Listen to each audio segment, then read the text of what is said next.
Brazilian ക്ലബ്ബായ സാന്റോസിനെ തരംതാഴ്ത്തൽ ഭീഷണിയിൽ നിന്ന് രക്ഷിച്ചതിന് പിന്നാലെ സൂപ്പർ താരം നെയ്മർ ജൂനിയർ വിജയകരമായി ശസ്ത്രക്രിയ പൂർത്തിയാക്കി. തിങ്കളാഴ്ച രാവിലെ ബെലോ ഹൊറിസോണ്ടയിലെ മാച്ചർഡീനോ വലിമ ആശുപത്രിയിലായിരുന്നു ശസ്ത്രക്രിയ നടന്നത്.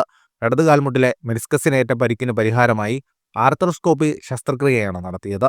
ബ്രസീൽ ദേശീയ ടീം ഡോക്ടർ റോഡ്രിഗോ ലാസ്മറിന്റെ നേതൃത്വത്തിലുള്ള സംഘമാണ് സർജറി നടത്തിയത്. ശസ്ത്രക്രിയ പൂർണ്ണ വിജയമാണെന്നും താരം സുഖം പ്രാപിച്ചു വരുന്നതായും ഡോക്ടർമാർ അറിയിച്ചു. ഫിസിയോതെറാപ്പിസ്റ്റ് റാഫേൽ മാർട്ടിനയുടെ മേൽനോട്ടത്തിൽ നെയ്മർ ഉടൻ തന്നെ റീഹാബിലിറ്റേഷൻ നടപടികൾ ആരംഭിക്കും. താൻ ഫുട്ബോൾ പഠിച്ചു വളർന്ന സാന്റോസ് ക്ലബിനോടുള്ള അങ്ങേയറ്റത്തെ കടപ്പാട് തെളിയിച്ച ശേഷമാണ് നെയ്മർ ചികിത്സയിലേക്ക് കടന്നത്. കടുത്ത വേദന സഹിച്ചും അവസാന 4 മത്സരങ്ങളിൽ നിന്ന് 5 ഗോളുകൾ നേടിയ നെയ്മർ ക്രുസൈറോയ്ക്കെതിരായ നിർണായക വിജയത്തോടെ സാന്റോസിന്റെ തരംതാഴ്ത്തൽ ഭീഷണിയിൽ നിന്ന് ഒഴിവായി നിലനിൽപ്പ് ഉറപ്പാക്കിയിരുന്നു.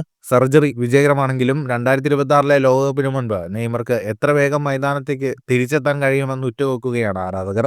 ബ്രസീൽ ദേശീയ ടീമിലേക്കുള്ള ശക്തമായ തിരിച്ചുവരവാണ് താരം ഇപ്പോൾ ലക്ഷ്യമിടുന്നത്. ഫുട്ബോൾ ലോകത്തെ കൂടുതൽ വാർത്തകൾക്കും വിശേഷങ്ങൾക്കുമായി സ്പോർട്സ് കഫേ സബ്സ്ക്രൈബ് ചെയ്യുക.